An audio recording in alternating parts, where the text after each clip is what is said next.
Hello everyone. तो बेटा हम पढ़ रहे हैं बायोटेक्नोलॉजी एंड इट्स एप्लीकेशंस, जिसमें आज की वीडियो में हम बायोटेक्नोलॉजिकल एप्लीकेशंस इन मेडिसिन में जेनेटिकली इंजीनियर्ड इंसुलिन के बारे में पढ़ने वाले हैं। ठीक है, तो बेटा डायबिटीज़ एक काफ़ी कॉमन डिजीज़ है जिसमें बॉडी में प्रॉपरली इंसुलिन सिंथेसाइज नहीं होता। ठीक है, तो अगर हमारी बॉडी में इंसुलिन सिंथेसाइज नहीं हो रहा है तो हम क्या करेंगे, हम बाहर से ले लेंगे। तो इसीलिए हमने नॉन ह्यूमन सोर्स जैसे स्लॉटर्ड कैटल और पिग्स से इंसुलिन को एक्सट्रैक्ट किया और ह्यूमन बॉडी को दे दिया।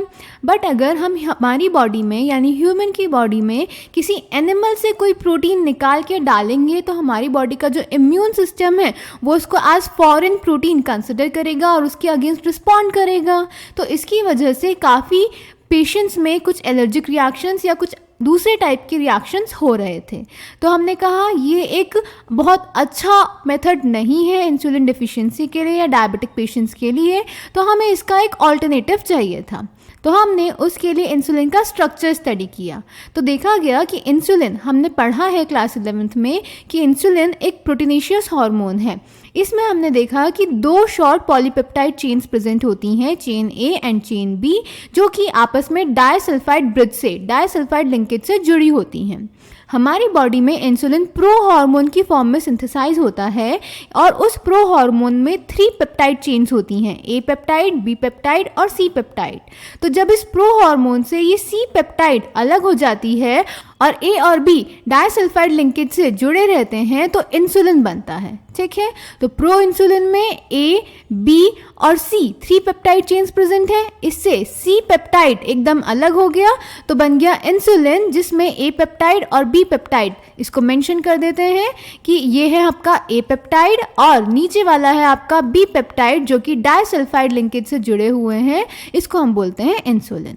तो 1983 में एक अमेरिकन कंपनी एली लिली ने क्या किया कि उन्होंने 2 इकोलाई बैक्टीरिया लिए, जिसमें से एक में उन्होंने चेन ए का डीएनए सीक्वेंस इंसर्ट किया और दूसरे इकोलाई बैक्टीरिया में चेन बी का डीएनए सीक्वेंस इंसर्ट किया।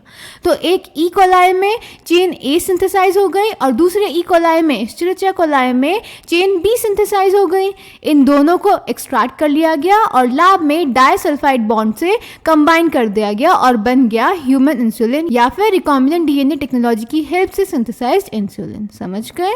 तो हमने क्या देखा कि इंसुलिन के स्ट्रक्चर में 2 पेप्टाइड चेन्स होती हैं, chain a and chain B.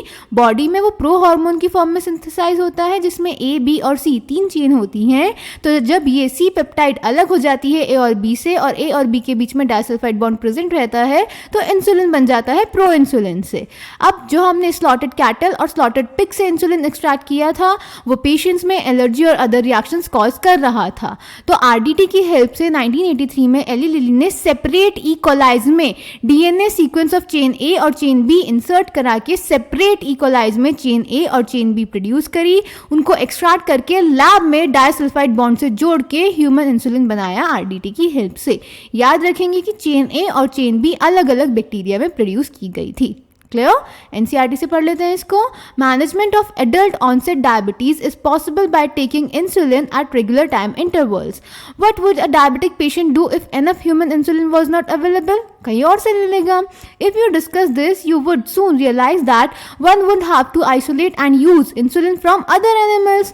Would the insulin isolated from other animals be just as effective as that secreted by the human body itself? And would it not elicit any immune response in the human body? तो इसका answer मैं already आपको बता चुकी हूँ कि काफी patients में इससे एलर्जिक और अदर टाइप ऑफ रिएक्शंस होते हैं। Now imagine if bacterium were available that could make human insulin, suddenly the whole process become so simple। हम पढ़ चुके हैं ऐसा। You can easily grow a large quantity of bacteria and make a much insulin as you need. Think about whether insulin can be orally administered to diabetic people और not Y.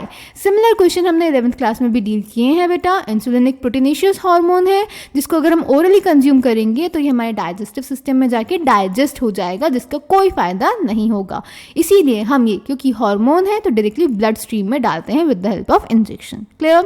So insulin used for diabetes was earlier extracted from pancreas of slaughtered cattle and pigs. Insulin from an animal source though cause some patients to develop allergy और other type types of reactions to the foreign protein. Insulin consists of two short polypeptide chains, chain A and chain B, that are linked together by disulfide bridges, जिसका हमें diagram भी दिखाया गया है जो हमने draw भी किया है. चेन A, चेन B जो कि डायसल्फाइड लिंकेज से जुड़ा हुआ है. In mammals including humans, insulin is synthesized as a prohormone like a proenzyme. The prohormone also needs to be processed before it becomes a fully mature and functional hormone, which contains an extra stretch called the C-peptide. ये grey वाला, ठीक है. The C-peptide is not present in the mature insulin and is removed during maturation into insulin. The main challenge for production of insulin using rDNA techniques was getting insulin assembled into a mature form. In 1983, Eli Lilly, an American company, prepared two DNA sequences corresponding to A and B chains of human insulin and introduced them in plasmids of E. coli to produce insulin chains. Chains A and chain B produced separately, extracted and combined by creating disulfide bonds to form human insulin.